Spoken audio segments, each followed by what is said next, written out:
Hi friends, this is Kiran. Welcome back to sports dictator channel. IPL 2024 అయితే కొద్ది రోజుల్లో జరగబోతుంది.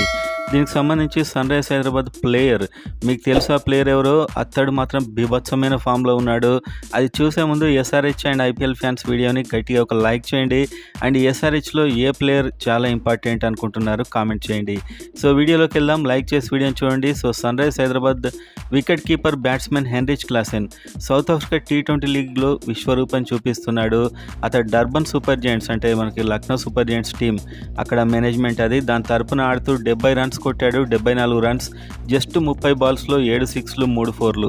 ఇదని కాదు, ఈ టోర్నమెంట్ మొత్తం మీద హెన్రిచ్ క్లాసెన్ వాళ్ళను సింగిల్ హ్యాండ్గా ఫైనల్ తీసుకొచ్చారు. అక్కడ ఫైనల్లో ఎస్ఆర్హెచ్ మేనేజ్మెంట్ టీంతో ఆడబోతున్నారు. సో ఎస్ఆర్హెచ్కి అగెనిస్ట్గా హెన్రిచ్ క్లాసెన్ ఆడబోతున్నాడు అక్కడైతే. కానీ ఇప్పుడు మొత్తానికి అతని స్ట్రైక్ రేట్, అతని బాదడం చూస్తుంటే ఈసారి ఐపీఎల్లో విధ్వంసం ఉండేలానే కనిపిస్తుంది.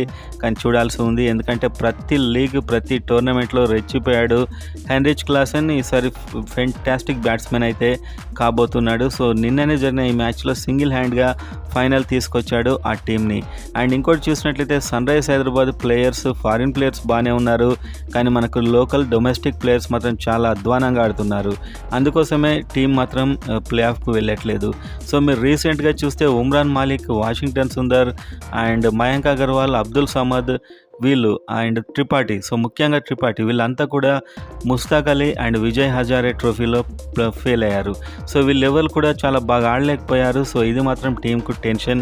ఎంతో డబ్బు పెట్టుకున్న వాషింగ్టన్ సుందర్, రాహుల్ త్రిపాఠి ఇలాంటి ప్లేయర్స్, అండ్ అదేవిధంగా అభిషేక్ శర్మ, సో ఇతడు కూడా పెద్ద ఫామ్లో అయితే లేడు. సో మొత్తానికి ఇది మాత్రం చాలా ఆలోచించాల్సిన విషయం అని చెప్పుకోవచ్చు.